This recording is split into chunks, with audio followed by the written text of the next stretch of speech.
Olá, seja muito bem-vindo, seja muito bem-vinda a mais um vídeo do canal.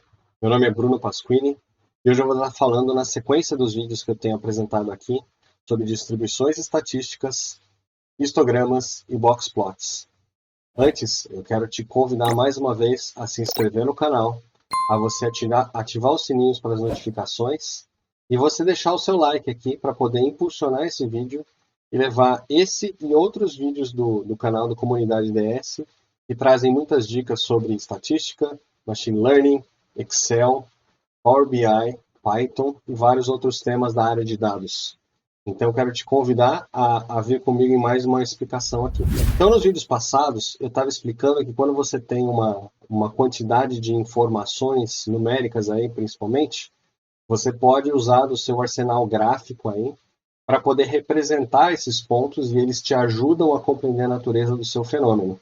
Estava dizendo que a distribuição estatística é como que um padrão que é gerado dos dados que você mede, né?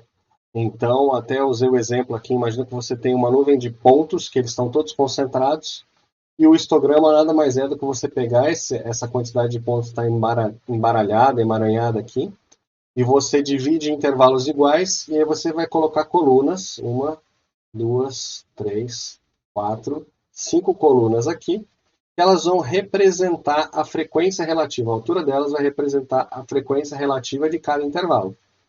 Tá? Agora imagina que eu não tenho espaço, talvez no meu gráfico, na minha apresentação, para colocar um histograma assim. Eu vou até virar para dar o efeito que eu quero aqui. Ao invés de olhar de frente, será que ajudaria se eu tivesse uma representação mais compacta? Será que se eu virasse o gráfico para você olhar ele de cima, ajudaria? É isso que a gente vai pensar no vídeo de hoje. Eu vou falar mais um pouquinho sobre Boxplot, a vantagem e as formas de usar. Então vem comigo, eu vou trocar minha tela aqui. Então, pronto, nós vamos compreender mais a fundo o Boxplot. Eu estava dando esse exemplo, agora está aí na sua tela. Imagina que você tem esse histograma, nesse caso, um histograma simétrico, né? Mas imagina que você tivesse e você falasse: olha, até está apertado aqui, eu não consigo ver desse jeito. Se eu rotacionasse esse histograma, ao invés de ver uma série de barras, eu talvez veria, vamos dizer, essas colunas por cima. Ia ficar uma figura assim, e aí você ia falar, ajudou do quê? Né? Não serve para muita coisa. Então, o boxplot, eu estou propondo exatamente isso. Ele vai além do histograma, ele não substitui o histograma, mas ele consegue nos ajudar a ter uma outra visualização dos dados. E aí, só para recordar, né, o boxplot ele vem a partir da ideia de quartis, quartis de quatro partes iguais. Então você pega essas observações, você sempre tem que começar ordenando as observações para poder pensar em quartis, e aí você vai dividir essas observações em quantidades iguais. Quantas quantidades? Como nós estamos falando de quartis, são quatro quantidades iguais. Então você tem aí na figura o Q0, que é a sua menor observação, né, o quartil zero. O Q1, ou primeiro quartil, é aquele valor que deixa um quarto, então quartil quarto. Um quarto das observações são menores ou iguais que ele, três quartos das observações são menores ou iguais que ele. Você tem o Q2, que é chamado de mediana. Mediana por quê? Está exatamente no meio. Então, o Q2 é o segundo quartil, a mediana, ele deixa dois quartos das observações menores que ele e dois quartos das observações maiores, maiores ou iguais do que ele. Você tem o Q3, o terceiro quartil, mesmo princípio. Três quartos das observações são menores ou iguais que aquele valor. Um quarto das observações são maiores ou iguais que aquele valor. E você tem o quarto quartil, que na verdade é a maior observação. Deixa 4 quartos, 100% das observações são menores do que ele. Então, só recordando um pouquinho como é que vem o boxplot aí. E boxplot, uma tradução livre, seria um gráfico de caixa.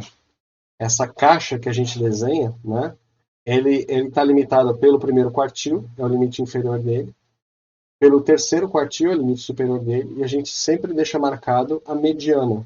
Como eu falei, mediana porque está no meio, é a linha que está ali no meio. E todas as observações que estão além do primeiro quartil para baixo ou do terceiro quartil para cima, a gente deixa uma linha, às vezes é tracejado, depende do software aí, para representar. Então eu quero pegar e eu quero trazer um exemplo. tá? Então imagina um fenômeno, ele está coletando números aí. Então você vê que você está medindo números e tudo mais, né? Então imagina que você mediu esses números, nós vamos pegar e nós vamos fazer exatamente isso. Nós vamos ordenar e nós vamos definir quem são os quartis. Acompanha comigo.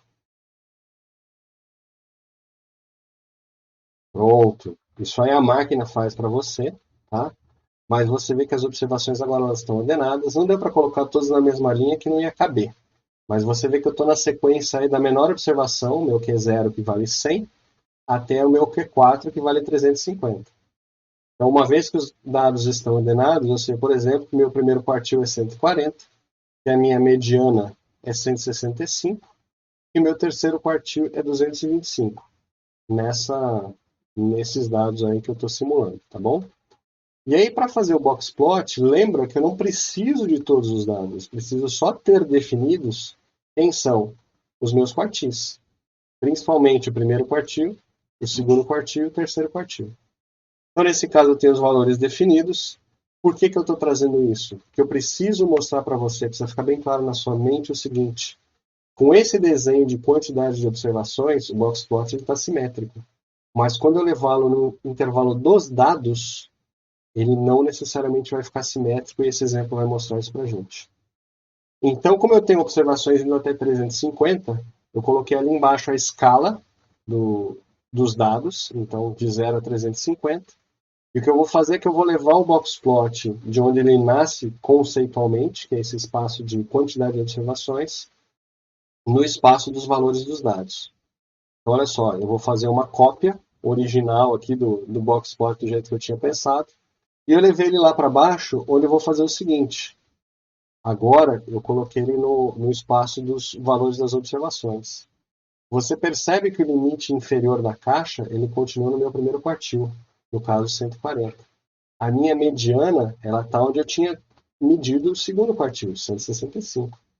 E o meu terceiro quartil, que é o limite superior da caixa, ele está em 225. Exatamente o valor que a gente tinha apurado como sendo do terceiro quartil. Além disso, eu tenho as linhas que vão desde 100, que é a minha menor observação, meu Q0, até o primeiro quartil, 140.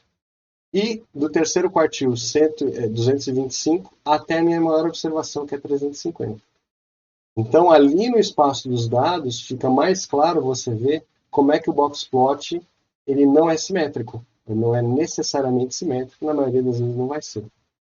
Espero que isso esteja ficado bem claro, porque daí eu vou também lembrar, eu quero mostrar uma outra característica do box plot, que é o seguinte. O box plot já nos ajuda a indicar e a detectar quem são os outliers. Outliers, palavra em inglês, né? Mas pensa na ideia de valores extremos. Você tem o seu padrão, que é a sua distribuição estatística. Esse padrão ele define onde que vão ocorrer os pontos com maior probabilidade, né? Mas você sempre tem pontos que vão ocorrer com baixa probabilidade. São valores extremos. O termo técnico outliers, a palavra em inglês que a gente usa em inglês mesmo. Então eu estava explicando no vídeo anterior o seguinte. Vou voltar, vamos recordar aqui. Você tem o limite inferior dessa caixa, que é o primeiro quartil, está marcado ali. Você tem a mediana, normalmente os softwares dão um destaque, uma linha um pouco mais grossa para mostrar, porque mediana, de novo, é aquilo que está no meio das observações. Tá? E você tem o terceiro quartil, que é o limite superior da caixa. Então, recordando, a mediana é uma medida que não é sensível a valores extremos de centralidade, onde é que a minha distribuição está posicionada. E o primeiro quartil e o terceiro quartil, eles juntos, eles me dão uma ideia da dispersão dos dados. Por quê? Porque eles definem o que a gente chama de distância interquartílica, ou distância entre quartis. Estou recordando aqui do último vídeo. Essa distância interquartílica, que eu vou chamar de D e Q, fica mais fácil, é a subtração do valor do terceiro quartil, você subtrai o valor do primeiro quartil. Essa é a sua distância interquartílica. E aí você tem uma representação de um software aí de análise estatística, no caso o R, ele faz o box plot desse jeito. As linhas que excedem a caixa, elas são tracejadas e elas vão até um determinado ponto. Como é que esse ponto funciona aí? Como é que esse limite funciona? a gente tem por convenção usar 1,5 vezes a distância interquartílica, abaixo do primeiro quartil ou acima do terceiro quartil, e tudo que tiver dentro desse intervalo não é considerado outlier, não é um valor extremo. Tudo que passar além de 1,5 vezes a distância interquartílica para baixo do primeiro quartil ou para cima do terceiro quartil, aí sim a gente considera outlier. É um valor extremo que, dado o seu padrão, ele ocorre com pouca probabilidade. Ocorre sim, tá? Mas ocorre com baixa probabilidade. Esse 1,5 vezes a distância interquartílica, isso é uma coisa arbitrada, tá? Mas é uma convenção que a gente adotou, né? A estatística adota, e para definir, olha, tudo que tiver para mais do que o terceiro quartil ou para menos do que o primeiro quartil, a mais de uma distância e meia, 1,5 vezes a distância interquartílica, a gente considera outlier. Nesse exemplo que está aí na sua tela, você está vendo um gráfico que é um box plot de uma distribuição simétrica. Mas eu poderia construir exatamente, calcular essas questões, como a distância interquartílica e tudo mais, no gráfico anterior, em que ele não é simétrico. Então, com isso, eu mostro que o box plot ele ajuda a gente, além do histograma, para a gente poder ver a nossa distribuição de formas bastante visuais, bastante gráficas. Vou voltar aqui para a minha tela para fechar aqui e amarrar o seguinte.